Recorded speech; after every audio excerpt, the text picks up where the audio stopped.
क्या होगा अगर मन को परेशान करने वाले विचार थम जाए तो? क्या होगा जब हमारा मन खाली हो जाएगा? आप विचारों की बकबक को शांत करना चाहते हो तो इस कहानी को आखिर तक सुनिए। आपको ध्यान करने की कुछ टिप्स भी मिलेंगी। जवान लड़के की विचित्र यात्रा। आज नौजवान परेशान हो चुका था। कई महीनों से एक समस्या उसे कुछ ठीक से नहीं करने दे रही थी। उसके मन में हर समय विचार चलते। वो जब भी जिम्मेदारी से कुछ काम करने की कोशिश करता तो सब कुछ खराब कर देता। पढ़ाई करने बैठता तो कभी सपनों में खो जाता तो कभी निराशा में डूब जाता। कभी वो अपने अतीत के बारे में सोचकर पछताता, काश मैंने तैयारी जल्दी शुरू कर दी होती। या वो दिन भर बैठकर सपनों की दुनिया में खोया रहता। कभी उसे चिंता सताती, कहीं मैं असफल हुआ तो क्या होगा, लोग मेरा कितना मजाक उड़ाएंगे।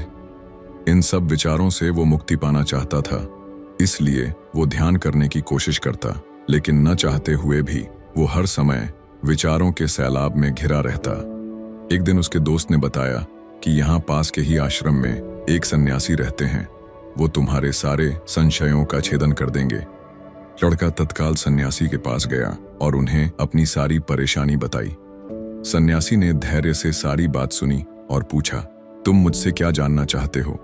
लड़के ने कहा, मैं आपसे जानना चाहता हूं कि मन को खाली कैसे करते हैं। मन को खाली करने की मैंने कई बार कोशिश की, लेकिन थोड़ी देर बाद पता चलता है कि मन में और ज्यादा विचार चल रहे हैं। ये कब होता है, कैसे होता है, मुझे नहीं पता। मुझे बहुत देर बाद एहसास होता है कि मैं क्या करने बैठा था और मैं क्या सोच रहा हूं।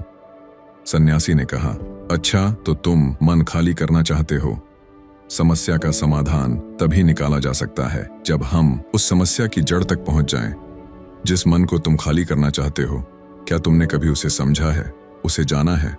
क्या तुम्हें पता है कि विचार क्यों आते हैं? सन्यासी की बात सुनकर लड़के ने कहा, मैंने अपने मन को समझने की बहुत कोशिश की, लेकिन मैं जितनी कोशिश करता हूं उतना कंफ्यूज हो जाता हूं। जब कोई समझाता है तो ऐसा लगता है कि बहुत आसान है, लेकिन प्रैक्टिकल जीवन में कोई असर नहीं पड़ता। मैं पूरी तरह हताश हूं। सन्यासी ने कहा, चलो ये देखते हैं कि विचारों का स्वभाव कैसा है और ये कहां से आते हैं। खाली घड़े, खाली मन। सन्यासी ने लड़के को एक घड़ा देकर कहा, जाओ इस घड़े में कुछ छोटे छोटे पत्थर भर लाओ। लड़का गया और छोटे छोटे पत्थर लेकर आया। सन्यासी ने कहा, अब इस घड़े को तुम अपना मन समझो और इस घड़े में रखे पत्थरों को विचार समझो। इतना सुनते ही लड़के ने तपाक से कहा, मैं आपकी बात समझ रहा हूं। हम जैसे पत्थर निकालते हैं वैसे ही हमें अपने मन को विचारों से खाली कर देना चाहिए। ये तो मैं भी जानता हूं। ऐसा कहते कहते लड़के ने सारे पत्थर बाहर निकाल दिए। लड़के की बातों में अहंकार था। सन्यासी भी समझ गए। उन्होंने मुस्कुराकर कहा, पहले मेरी पूरी बात सुनो, उसके बाद मन खाली कर लेना। ठीक है, अब इस घड़े में एक पत्थर डालो और 2 बाहर निकालो। ये सुनकर लड़के ने अचरज किया, ये कैसे हो सकता है? जब इस घड़े में एक पत्थर होगा तो 2 पत्थर कैसे निकलेंगे? सन्यासी ने कहा, ऐसा नहीं हो सकता। तो एक काम करो, घड़े में 2 पत्थर डालो और 4 निकालो। लड़के ने कहा, सन्यासी जी, ऐसा कैसे हो सकता है? ये कोई चमत्कारी घड़ा तो है नहीं कि एक पत्थर डालो और 2 पत्थर निकल आएंगे। ये सुनकर सन्यासी बाबा ने कहा, ये घड़ा तो चमत्कारी नहीं है, लेकिन दोस्त तुम्हारा मन तो चमत्कारी है। जैसे ये कभी नहीं भर सकता, वैसे ही ये कभी खाली नहीं हो सकता। इस बात को समझने की कोशिश करो कि हमारा मन इस घड़े से बिल्कुल उल्टा है।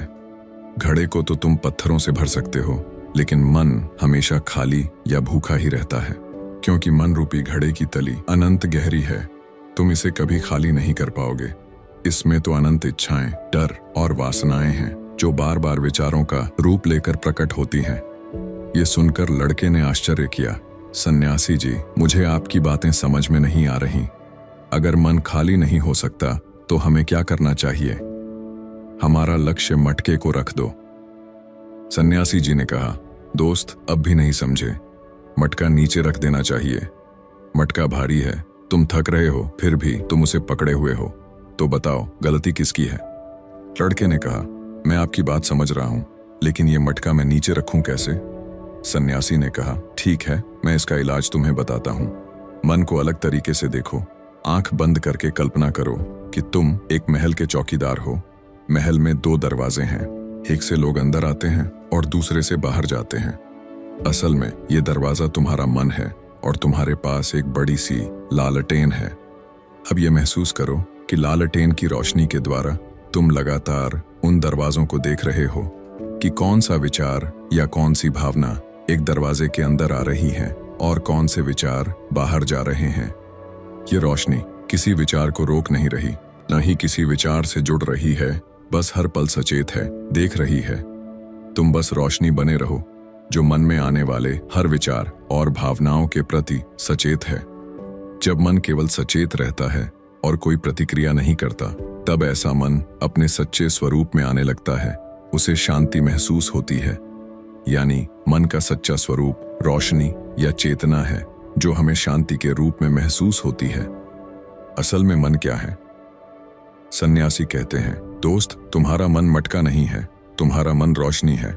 न इसे खाली करने की जरूरत है, न इसे भरने की जरूरत है। लड़के ने बात ध्यान से सुनी और कहा, मुझे ये तो समझ आ रहा है कि विचार मुझे नहीं पकड़ते, मैं विचारों को पकड़ा हूं, लेकिन अब मैं क्या करूं? सन्यासी कहते हैं, जब तुम ध्यान करने बैठो तब केवल 3 चीजों पर ध्यान दो और बाकी सब छोड़ दो। 1. रीढ़ की हड्डी सीधी रखो। 2. सांस पर ध्यान बनाए रखो। 3. चेहरे पर आधी मुस्कान लाओ। इसके अलावा तुम सब कुछ छोड़ दो। सन्यासी आगे कहते हैं, मान लो कि तुम एक चिकने पत्थर हो जिसे नदी में गिरा दिया गया है। ये पत्थर बिना कोई कोशिश किए, बिना किसी प्रयास के नदी में गिरता जा रहा है और कुछ पल में ये नदी के रेतीले तल तक पहुंच गया और स्थिर होकर बैठ गया। तल में केवल आराम है, सिर्फ शांति है। यहाँ ऊपर की लहरें आपको हिला नहीं सकती। आपने कुछ नहीं किया, बस सब कुछ छोड़ दिया, खुद को शांति में डूब जाने दिया। तुम केवल अपनी सांस को और आधी मुस्कान को पकड़े रहो। न तुम्हें यह जानने की जरूरत है कि कितनी देर में तुम नीचे आए या कितनी गहराई तक पहुंचे। इस ध्यान को 15 से 20 मिनट से ज्यादा करने की कोशिश मत करो। असल में ये अभ्यास नहीं, आराम है। इस प्रकार बैठने से कोई भी पूर्ण आराम की स्थिति में पहुंच सकता है। सब कुछ छोड़ दो, बस सांस के साथ एक हो जाओ, आधी मुस्कान बनाए रखो। यही वैराग्य है और ये शांति ही मन का असली सहज रूप है। सन्यासी कहते हैं, जब भी विचार और संदेह प्रकट हों तो याद करो, तुम वो रोशनी हो जिसमें विचार प्रकट हो रहे हैं, जिसमें मन प्रकट हो रहा है। यही शांत रोशनी यानी सच्चा मन है जिसमें सब कुछ प्रकट होता है। ऐसा हर दिन अभ्यास करो, तुम्हें विचारों से शांति मिलेगी और तुम्हारी एकाग्रता बढ़ेगी। दोस्तों, इस कहानी ने आपकी किस उलझन को सुलझाया है वो हमें कमेंट्स में बताओ। सारी शक्ति लक्ष्य में कैसे मोड़े, इस पर स्वामी विवेकानंद जी का अगला वीडियो देखिए। साथ में वीडियो को लाइक करके दोस्तों को शेयर करो और रोचक और ज्ञानवर्धक कहानियों के लिए पीसफुल कर्मा चैनल को सब्सक्राइब जरूर कीजिए। धन्यवाद।